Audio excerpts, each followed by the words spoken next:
హిందుత్వం అనేది political identity కాదు, ఇది సివిలైజేషనల్ కంటిన్యూటీ. మనం సనాతన ధర్మాన్ని పిలుచుకునే ఈ సిస్టమ్ థౌజండ్స్ ఆఫ్ ఇయర్స్గా అన్ఇంటరప్టెడ్గా రన్నింగ్లో ఉంది.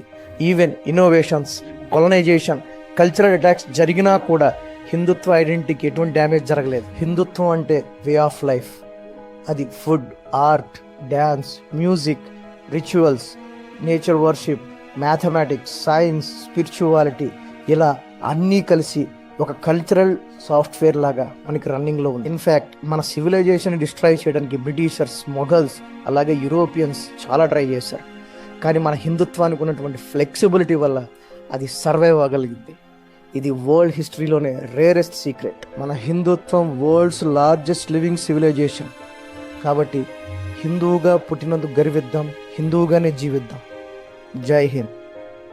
ఇలాంటి మరిన్ని వీడియోల కోసం మా ఛానల్ సబ్స్క్రైబ్ చేసుకోండి. అలాగే వీడియో ఇస్తే లైక్ చేయండి, షేర్ చేయండి.